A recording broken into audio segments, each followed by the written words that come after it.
هشوح البصلايه دي اما تبقى لونها جولد. تمام.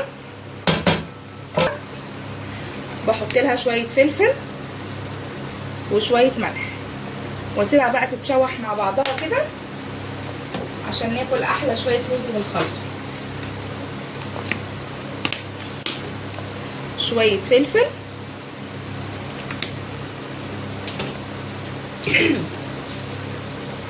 شويه ملح،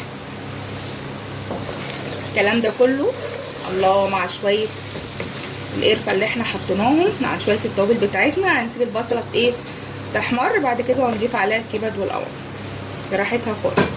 هنسيبها 5 دقايق. تعالي نعمل الفراخ.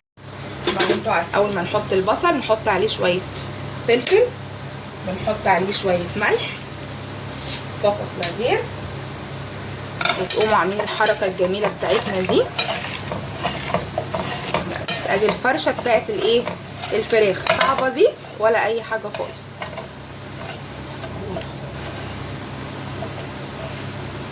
هنا عندي اوراق انا متبلاها طبعا قبليها جرام، انا متبلاها وغسلاها شايله منها الزفاره وزي الفل اهو، ومتبلاها الصبح. تمام.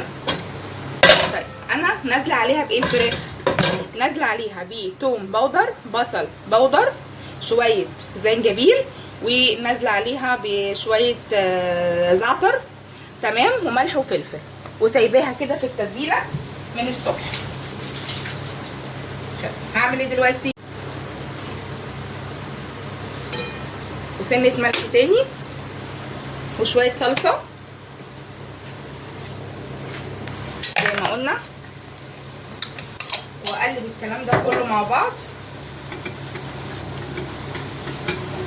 وننزل عليها على البصل.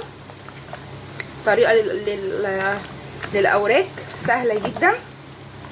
بسم الله الرحمن الرحيم. هنرصها كده في الصينيه بتاعتنا.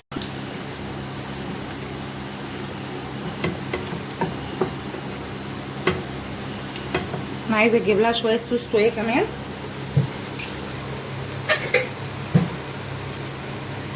سنه قرفه، سنه صغننه،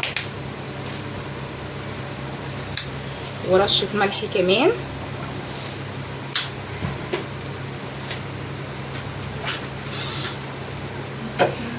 صوص صويا كده كمان، فاتح او غامق يا جماعه مش هتفرق، بس بالطعم الاكل بتاعنا تطلع الوراك طعمها في حته. هحطها حوالي نص ساعه، وبعد كده هشيل ورق الفويل وهحطها تحت الشوايه، هتاخد لون لوحدها. هنحط مكعب زبده كده بس. احلى صينيه اوراق. عايزه تدخليها الفرن تمام، مش عايزه خلاص. بس هقلب الايه البصل بتاعنا الجميل ده. تمام. طيب تعالوا بقى ننزل الكبده مع الفراخ. تمام. ومتبلاها برده ببصل وثوم وشويه ملح وشويه فلفل برده، وغسلاها وزي الفل. هنحطها كده لغايه ما لونها يبقى بني فاتح، بس نسيبها بقى تتشوح 10 دقايق كمان مع البصل ومع التوابل دي، ونضيف الرز والميه بس كده.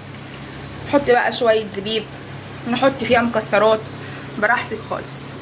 برضو انا متبلاها من الصبح وغسلاها كويس. بننزل القوانص الاول 10 دقايق، ما بننزلش بالكبده خالص.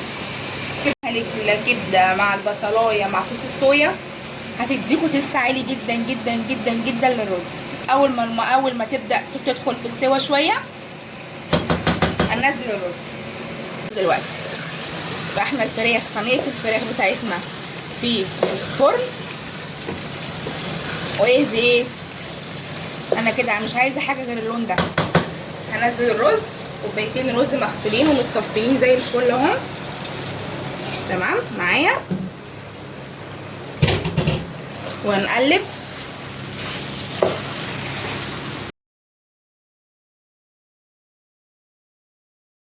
ميه مغليه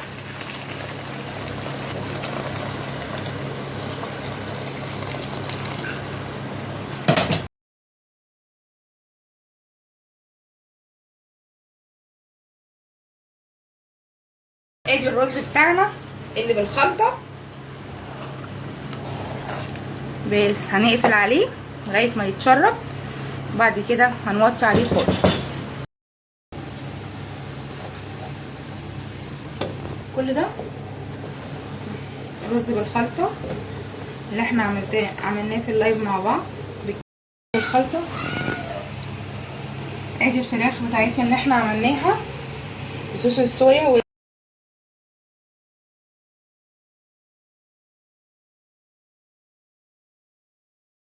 ادي الفراخ كأنها فراخ مشوية اهو، وادي الملوخية.